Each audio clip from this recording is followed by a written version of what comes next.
आज आप लोगों को समझ में आ गया होगा कल के योगी जी के बयान से कि योगी जी के चाहने वाले मुसलमानों से इतनी नफरत क्यों करते हैं। गोदी मीडिया क्यों खुल्लम खुल्ला मुसलमानों के खिलाफ टाइटल में गंदे और खराब जुमले इस्तेमाल करता है।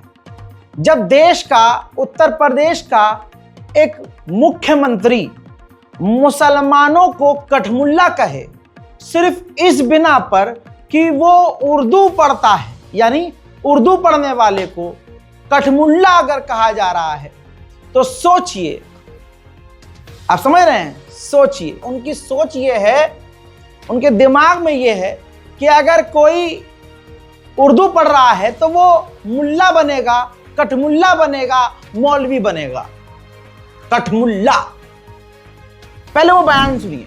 यानी उसका मौलवी बनाना चाहते हैं, कठमुल्ला पर केस को ले जाना चाहते हैं, ये नहीं चल सकता। यानी उसका मौलवी बनाना चाहते हैं, कठमुल्ला पर केस को ले जाना चाहते हैं, ये नहीं चल सकता। यानी उसका मौलवी बनाना चाहते हैं, कठमुल्ला पर केस को ले जाना चाहते हैं, ये नहीं चल सकता। अब इस बयान की वजह से अल्हम्दुलिल्लाह एक बार फिर से पूरी दुनिया में भारत के, उत्तर प्रदेश के योगी आदित्यनाथ जो सीएम साहब हैं, उनकी सोच दुनिया के सामने चली गई कि ये देश में, भारत देश में ऐसा हो रहा है और इसी वजह से इनके चाहने वाले मुसलमानों से इस लेवल की नफरत करते हैं।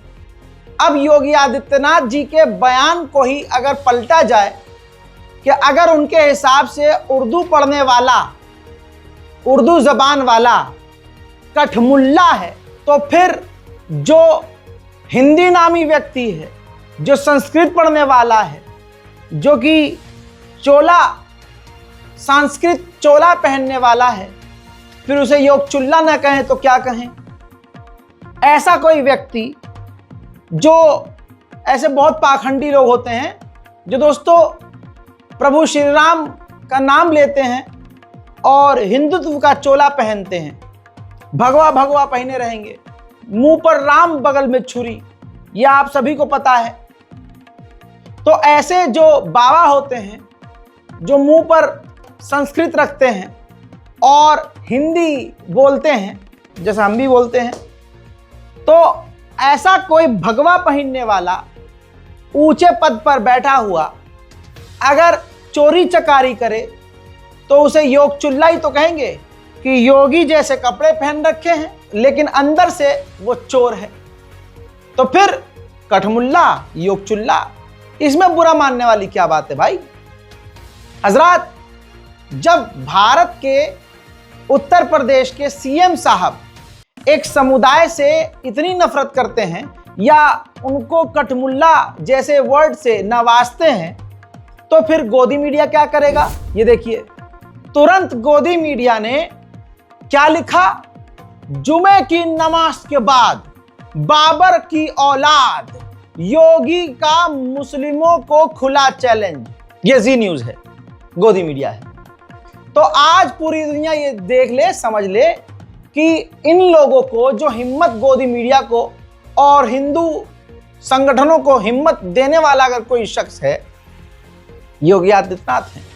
क्योंकि जब योगी आदित्यनाथ संसद में खड़े होकर एक समुदाय को कठमुल्ला कह दें, तो फिर इनसे 5 हाथ आगे तो इनके चाहने वाले चलेंगे ही इनको खुश करने के लिए। अगर कठमुल्ला है, मुसलमान अगर कठमुल्ला है और हिंदुओं को कठमुल्लों से दूर रहने को कहा जाता है, बाबर की, औरंगजेब की औलादों से दूर रहने को कहा जाता है। कहते हैं वो विदेश से आए थे, घुसपैठिए थे, औरंगजेब आया था, बाबर आया था, इन्होंने ये किया, इन्होंने वो किया। अच्छा, भारत के मुसलमान कठमुल्ले हैं, लेकिन अरब के पापा आए, अरब के वो आए अब्बू, तो वो अब्बू कौन होते हैं, वो मुसलमान होते हैं। अब ये देखिए मोदी का फेवरेट कठमुल्ला, हा, ये देखिए, जिगर से जिगर मिला, सीने से सीना, आगे बोलूंगा तो छूट जाएगा पसीना। क्या बात है सर, क्या बात है सर, क्या बात, ये बात है। अब ये वीडियो देखिए, ये भारत के प्रधानमंत्री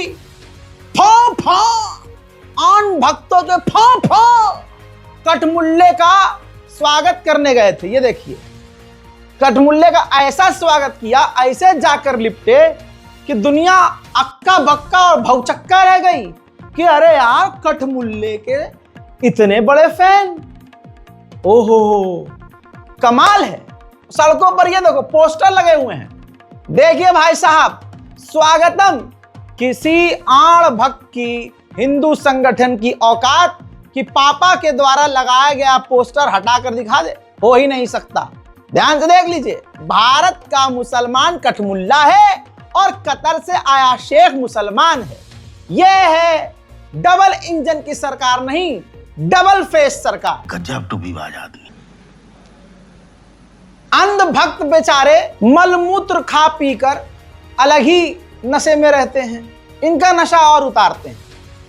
इन्होंने बड़ा शोर मचाया, अरे मोदी जी को बुलाया है, पापा को बुलाया है।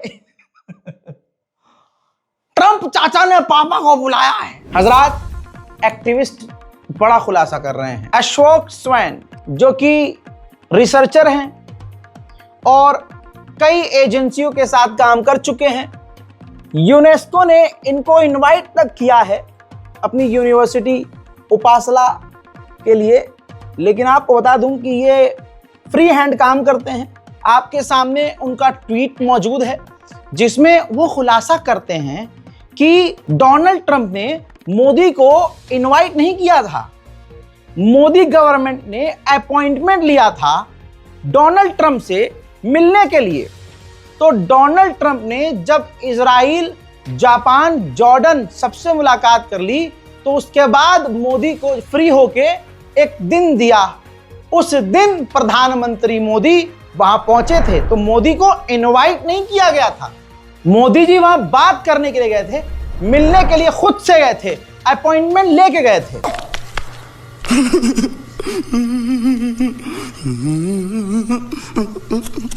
जी हां मेरे दोस्तों, अब मेरे दोस्तों, जिस तरह से मोदी सरकार, मतलब मोदी जी के जाने के बावजूद, वहां अमेरिका पहुंचने के बावजूद जिस तरह से भारतीयों को लात मार मार कर भगाया गया, वो तमाम तस्वीरें हजरात मोहतरम आपके सामने हैं।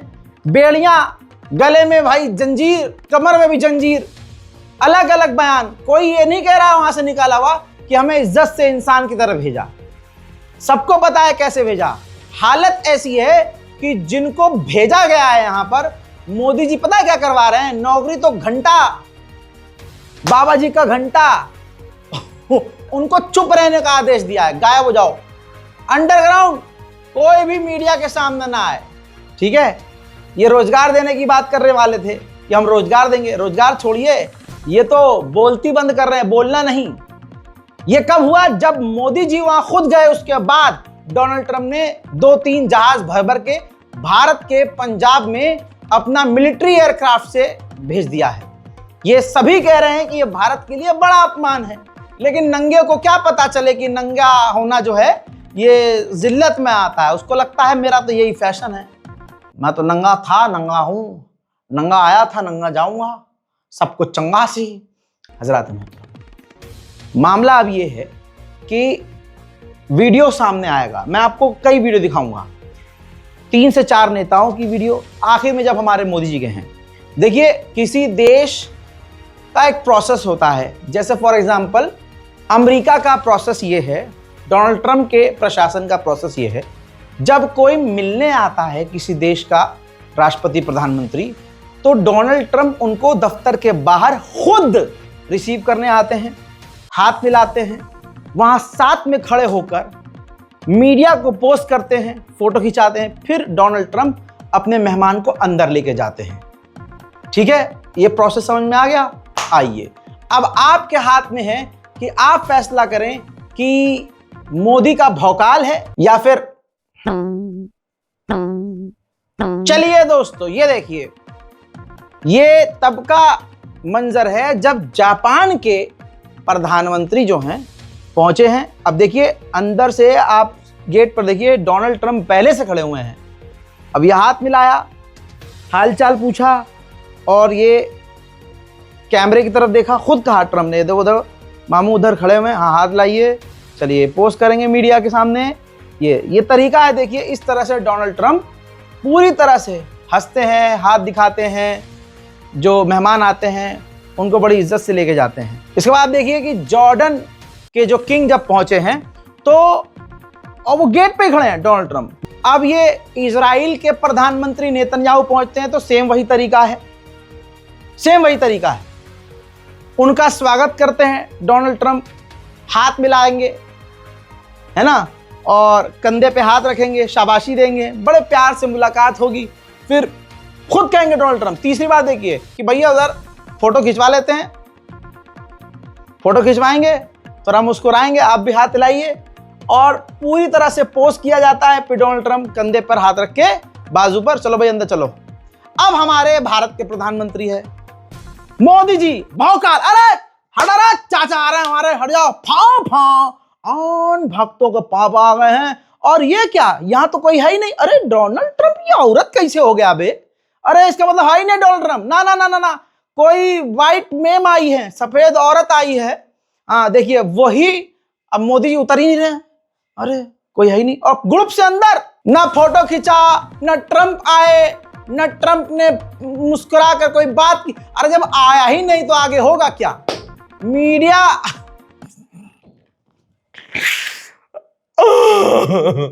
आर यू कॉमेडी मी?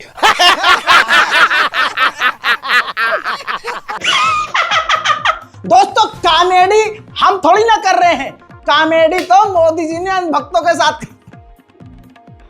पापा का जलवा। चलिए दोस्तों इतनी धुलाई काफी है, आगे और अभी नहीं, अभी और रेलेंगे बहुत मजेदार तरीके से, मजा लीजिए आगे। देखिए आपको याद होगा कि रेलवे के द्वारा जो दिल्ली रेलवे स्टेशन पर भगदड़ मची, सफाई दिलवाई गई कि वो प्लेटफॉर्म चेंज करने का कोई मसला नहीं था। प्लेटफॉर्म चेंज करने की वजह से कोई भगदड़ नहीं मची थी, ना प्लेटफॉर्म चेंज करने का कोई इंसिडेंट था। मतलब प्लेटफॉर्म चेंज नहीं किया था जी, लोग अपने आप मर गए थे। वो आए दौड़ते दौड़ते और एक दूसरे पे कूद गए और मर गए। याद है इनका बयान। 14 नंबर और 15 नंबर प्लेटफॉर्म की तरफ आने वाली सीढ़ियों पर पैसेंजर के फिसलकर गिरने से उनके पीछे के कई यात्री इसकी चपेट में आ गए और यह दुखद घटना घटित हुई। इस हादसे की उच्च स्तरीय कमेटी द्वारा जांच की जा रही है। याद था ना यह आदमी?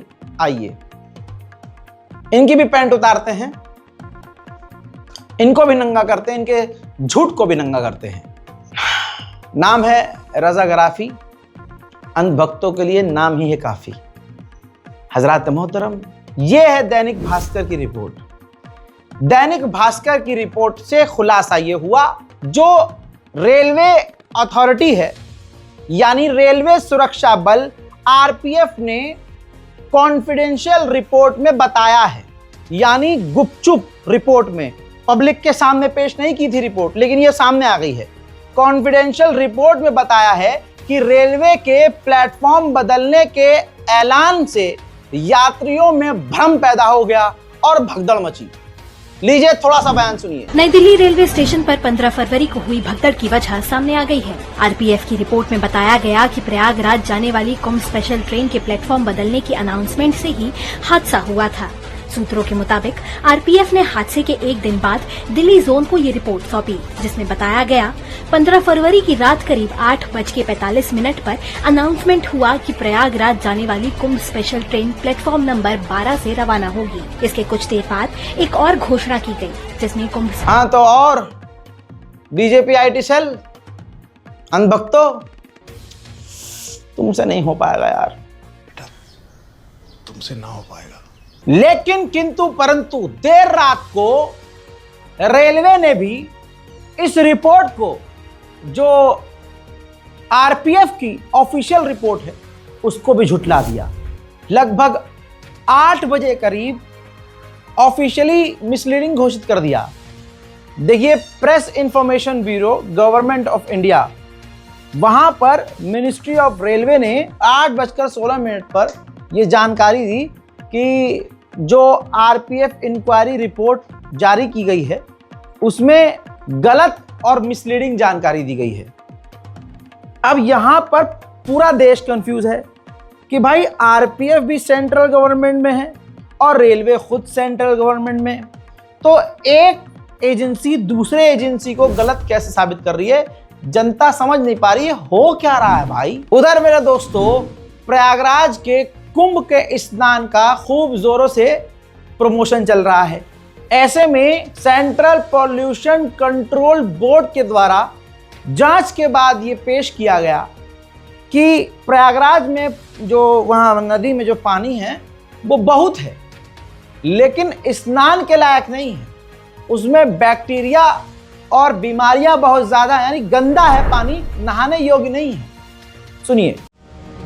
प्रयागराज में गंगा और यमुना का पानी स्नान लायक नहीं है। ये खुलासा सेंट्रल पॉल्यूशन कंट्रोल बोर्ड की एक रिपोर्ट में हुआ। सेंट्रल पॉल्यूशन कंट्रोल बोर्ड ने 17 फरवरी को एनजीटी में एक रिपोर्ट दाखिल की, जिसमें बताया कि प्रयागराज में 9 से 21 जनवरी के बीच कुल 73 अलग अलग जगहों के सैंपल इकट्ठा किए गए, जिनके नतीजे अब सामने आए हैं। नदियों के पानी में फीकॉल कोलिफॉर्म नाम का बैक्टीरिया पाया जाता है। सामान्य स्थिति में 1 मिलीमीटर पानी में 100 बैक्टीरिया होने चाहिए, लेकिन इस रिपोर्ट में प्रयागराज में अलग अलग जगहों पर ये मात्रा कहीं भी मानक के अनुसार नहीं है। रिपोर्ट के मुताबिक महाकुंभ में हर दिन बड़ी संख्या में श्रद्धालुओं की डुबकी लगाने से फीकॉल कोलिफॉर्म बढ़ गया। संगम से लिए गए सैंपल में फीकॉल कोलिफॉर्म बैक्टीरिया 1 मिलीमीटर पानी में 100 की बजाय 2000 निकला।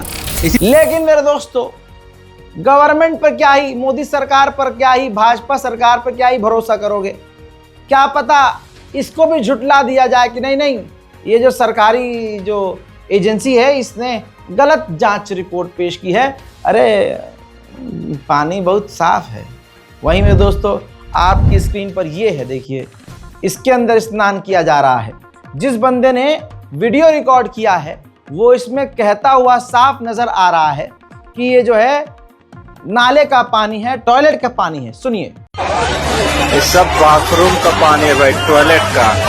वहाँ टॉयलेट यूज होता है, यहाँ पानी आया, और इसमें किस तरीके से लोग हड़बड़ा के आ रहे हैं ये देखो।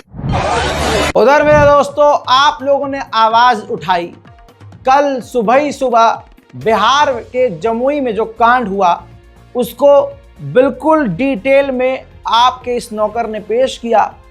पूरे देश भर में आवाज उठी, कई लोगों ने मेहनत की और पूरी तरह से जो खुशबू पांडे हैं उनके वीडियो को साझा किया। सरकार और प्रशासन से मांग की, सबूत पेश किए कि किस तरह से उसने इस दंगे को भड़काया।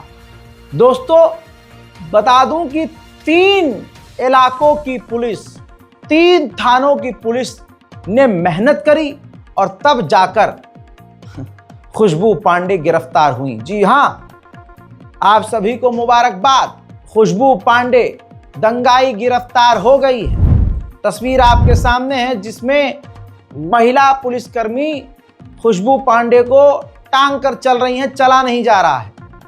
अब कई जगह जो है इनकी जो है समझ लीजिए मीम बनाई जा रही है कि इनका जो है रिचार्ज कर दिया गया है और इनको पटरी पर ला दिया गया है, लेकिन ये सब बेकार की बातें हैं। सरकार से, प्रशासन से हम मांग करते हैं कि खुशबू पांडे हो या कोई और, दंगा भड़काने में जिसका हाथ है उस पर कार्रवाई हो और सख्त से सख्त कार्रवाई हो। खुशबू पांडे कोई नया चेहरा नहीं है। पिछले कई सालों से, ये तस्वीर देख लीजिए, पिछले कई सालों से ये पूरे देश भर में जहां जाती है सिर्फ हिंदू मुसलमान दंगे भड़काने का काम करती है।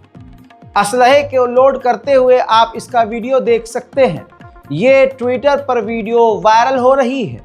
अब बिहार पुलिस को इसका भी जांच करना चाहिए कि ये कौन सा नशा करके, ये कौन से हथियार के साथ और इन हथियारों के साथ इनके क्या इरादे हैं, इसकी भी जांच ज़रूरी है, क्योंकि ये देश के लिए सीधा खतरा है।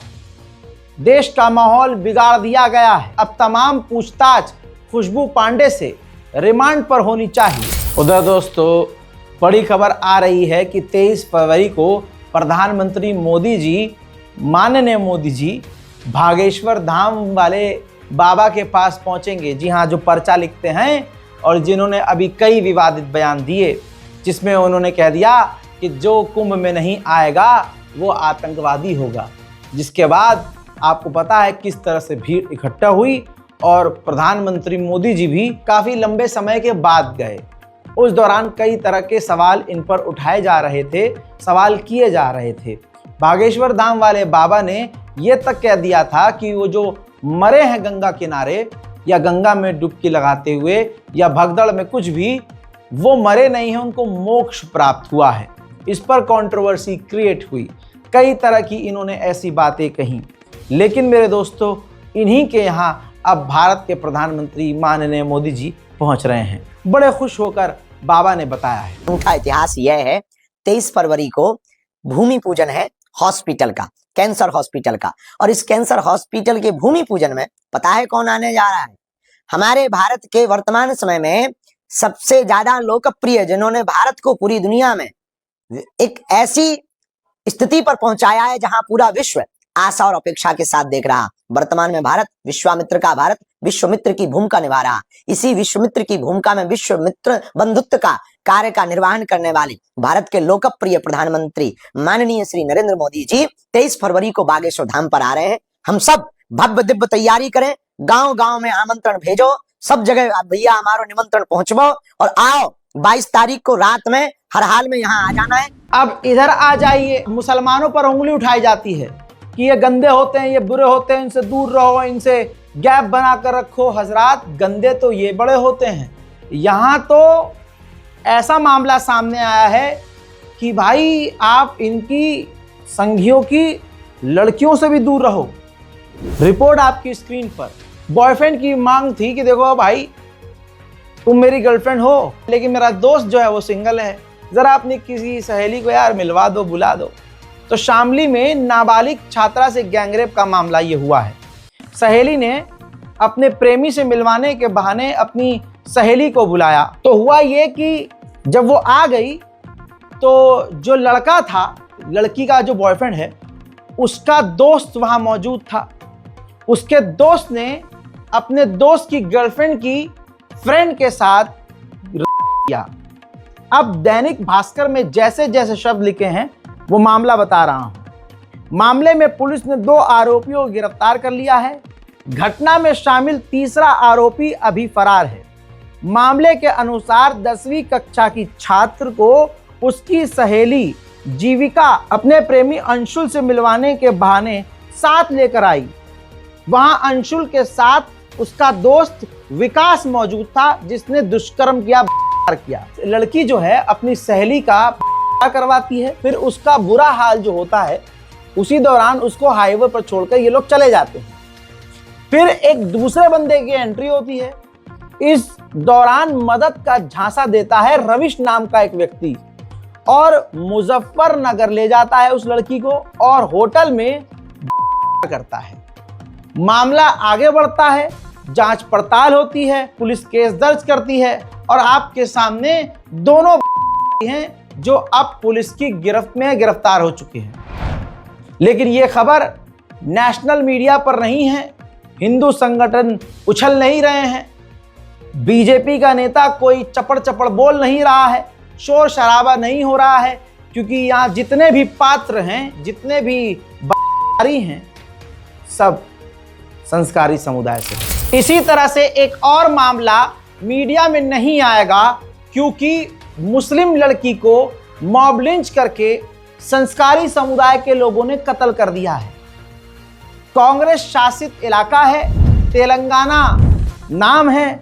आपकी स्क्रीन पर उस बिटिया की फोटो है, नाम आलिया बेगम है, उम्र सिर्फ और सिर्फ 15 साल है।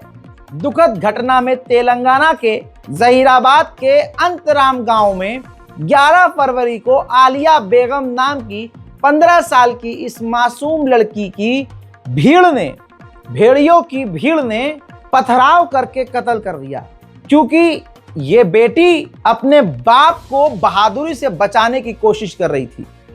लड़की के पिता मोहम्मद इस्माइल पर कम से कम 40 हिंदूवादी आतंकवादियों ने हमला किया। वीरा रेड्डी और विजय रेड्डी यही भीड़ को ऑर्डर दे रहे थे, हमला करवा रहे थे, पथराव करवा रहे थे। मामला कुछ इस प्रकार से है कि बाप बेटी किसी जगह से गुजर रहे थे, तो वहां पर वीरा रेड्डी और विजय रेड्डी के साथ कुछ किसी चीज को लेकर बहस हो गई। शॉर्ट में कहानी यह है कि उसके बाद वीरा रेड्डी और विजय रेड्डी ने मोहम्मद इस्माइल के ऊपर हमला कर दिया। अब अपने बाप को खून में लथपथ देखते, पिटता देखते 15 साल की बेटी अपने बाप को बचाने के लिए बीच में कूदती है, जिसके बाद उन संस्कारी लोगों को वीरा रेड्डी और विजय रेड्डी को पसंद नहीं आता है। उनके साथ के और लोग भी आ जाते हैं और वो बेटी के ऊपर पत्थर उठाकर मारना शुरू कर देते हैं। बुरी तरह से बिटिया को मारते हैं। बाप और बेटी दोनों घायल हो गए। हालत ये होती है कि बेटी को अस्पताल में भर्ती करना पड़ता है, लेकिन घर वालों का आरोप यह है कि मामला हाईलाइट ना हो जाए तो बड़े अस्पताल उस बेटी को नहीं भेजा जाता है। लोकल जो गांव का ही अस्पताल है वहां से इलाज करवाते हैं और घर भेज देते हैं, जहां पर बेटी आलिया बेगम की शहादत हो जाती है। मैं शहीद कहूंगा भाई, संस्कारी समुदाय ने मारा है मुसलमान होने की वजह से ना, क्योंकि उनको यह भरम था गिरफ्तार तो होंगे ही नहीं हम। हुआ यह कि पिटने के बाद उसको इतना बुरी तरह मारा गया था कि आखिरकार जब हालत बिगड़ गई, अस्पताल गई और अस्पताल में दम तोड़ दिया। अगले दिन उनको फिर दफनाया गया।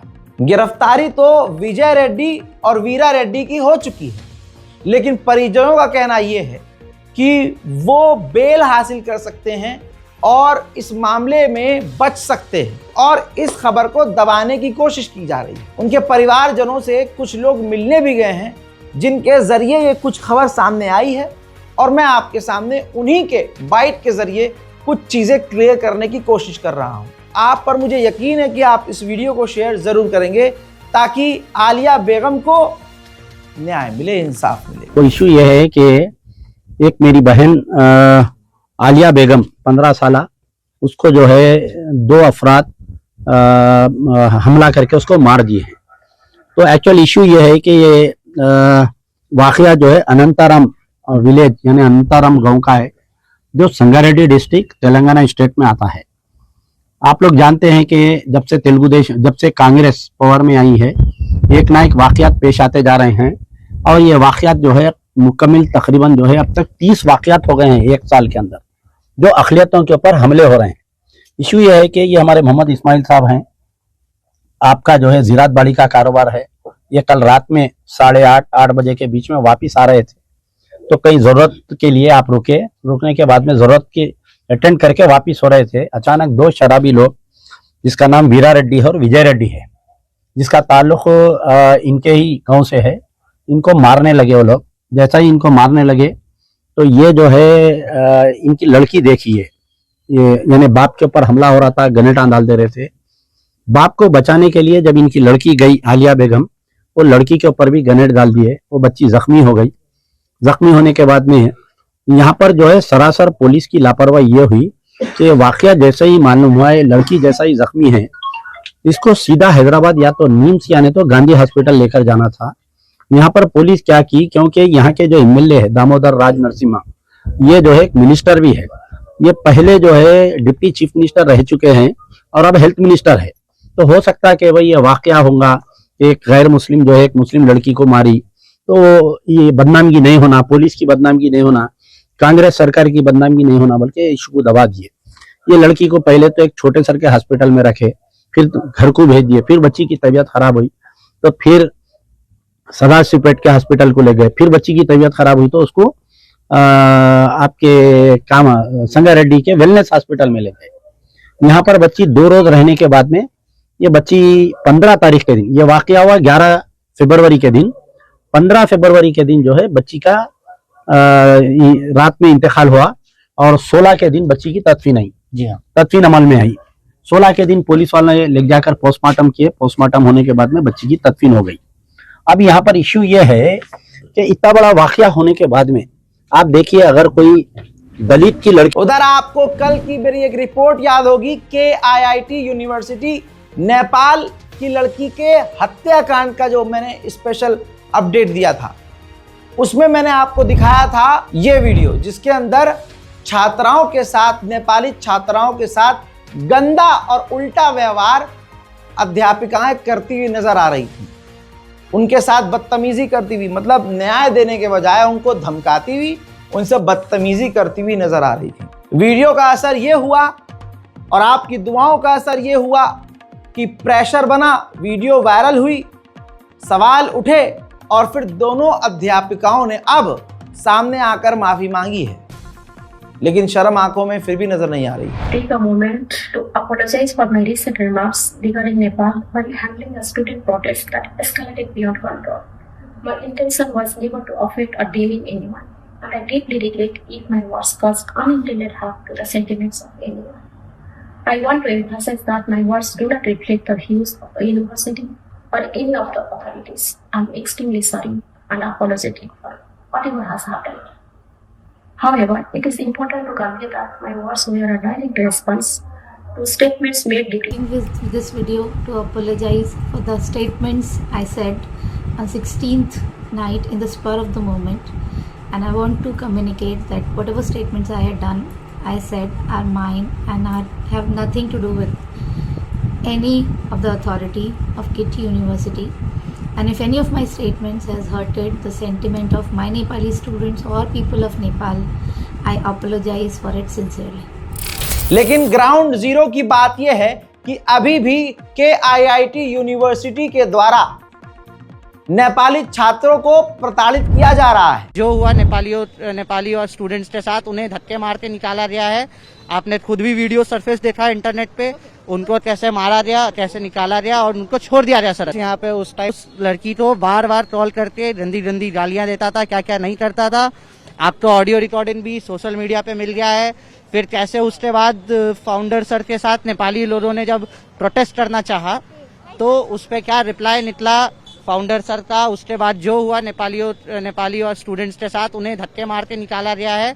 आपने खुद भी वीडियो सरफेस देखा इंटरनेट पे, उनको कैसे मारा गया, कैसे निकाला गया और उनको छोड़ दिया गया सर। छात्र जो नेपाली छात्र हैं, प्रेशर बनने के बाद, ये हाईलाइट होने के बाद जिनको निकाल दिया था उनको वापस बुलाने की कोशिश की जा रही है KIIT यूनिवर्सिटी के द्वारा, और उनसे एक फॉर्म भरवाया जा रहा है, जबरदस्ती वाला फॉर्म। वो ये है जिसमें आप देख सकते हैं शर्त मानने को कहा जा रहा है। छात्र और छात्राओं से शर्त मानने को कहा जा रहा है। गर्ल्स स्टूडेंट जो रिटर्न आ रही हैं उनको वापस बुला रहे हैं, उनसे कहा जा रहा है कि अंडरटेकिंग फॉर्म या आप भरो, जिसमें कई तरह की उसमें रजामंदी है कि आप जैसा कॉलेज कहेगा आप वैसा कहेंगे, आप किसी तरह के बयानबाजी में और किसी भी मूवमेंट में और किसी भी इवेंट में आप शामिल नहीं होंगे। यानी जो न्याय के लिए मांग कर रहे हैं, जो नेपाली स्टूडेंट जो बेटी मारी गई है उसके लिए कुछ नहीं बोलना, इसीलिए ये फॉर्म साइन करवाया जा रहा है। हत्या की लड़कियों को ऑफर किया जा रहा है क्योंकि बदनामी हो रही है भारत की, बताओ कॉलेज से बच्चों को भगा दिया, तो लड़कियों को बुला रहे हैं हॉस्टल में, तो उनको 2500 रुपये एक तरह से पैसा दिया जा रहा है और डिस्काउंट दिया जा रहा है। तो अब इसको, इस पूरे फोटो को, इस फॉर्म को गजेंद्र जो नेपाल के पत्रकार हैं उन्होंने शेयर किया है। अब इससे और जिल्लत हो गई है यूनिवर्सिटी की और भारत की कि इन्होंने सवाल ये किया कि आप क्या नेपाली छात्रों को खरीदने की कोशिश कर रहे हैं कि वो अपनी बेटी, अपनी बहन, अपनी साथी के लिए बोलना ही बंद कर दे। हालांकि दूसरी तरफ ओडिशा के IIT यूनिवर्सिटी के छात्र प्रकृति लामसान के लिए न्याय की मांग करते हुए शांतिपूर्वक तरीके से प्रदर्शन करते हुए देखे जा रहे हैं।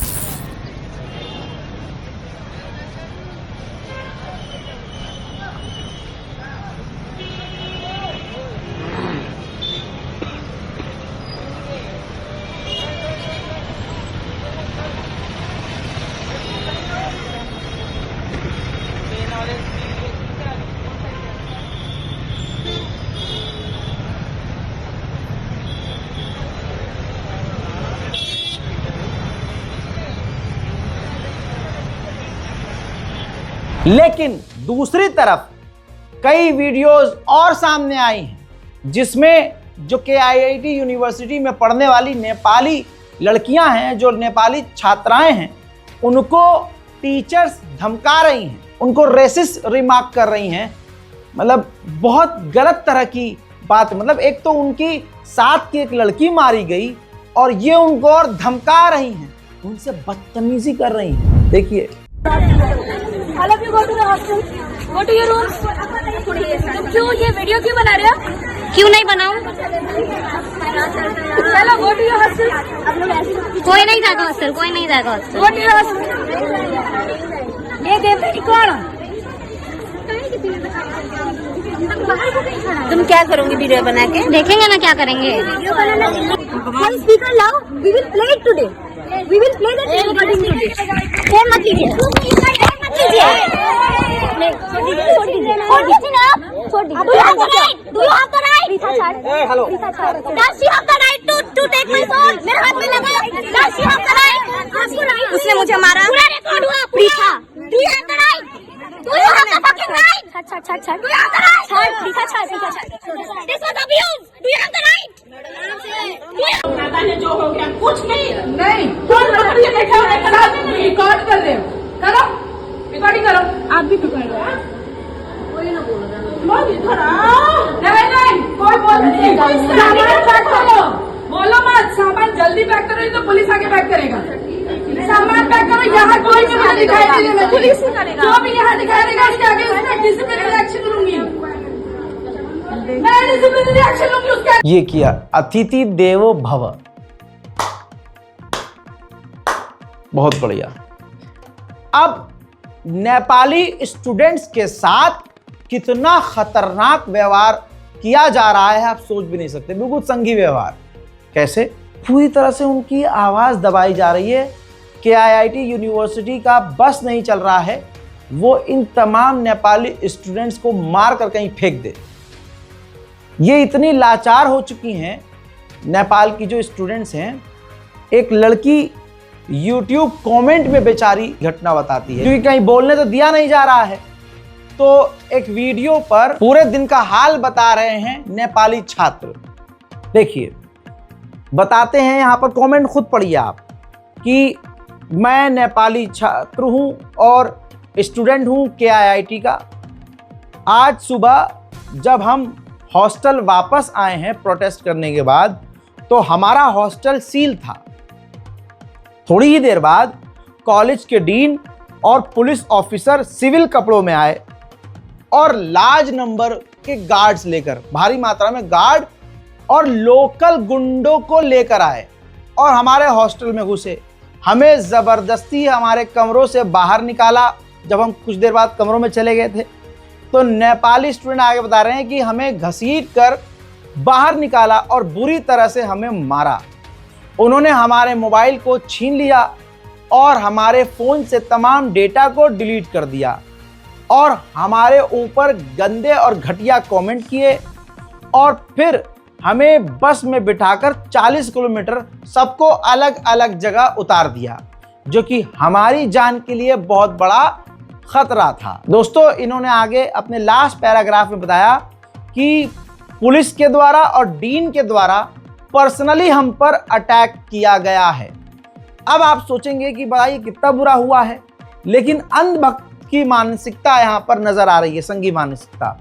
इसी कमेंट पर संघी लिखता है कि जिस तरह से नेपाली स्टूडेंट बिहेव कर रहे हैं, ड्रामा कर रहे हैं, हमें लगता है टीचर्स का जो बिहेवियर नेपाली स्टूडेंट्स के लिए है वो बिल्कुल ठीक है। अगर नेपालियों, तुम अगर दूसरे देश में हो तो तुम्हें उसी हिसाब से रहना चाहिए, यानी पिट रहे हो तो पिटो, मर रहे हो तो मरो, कट रहे हो तो कटो।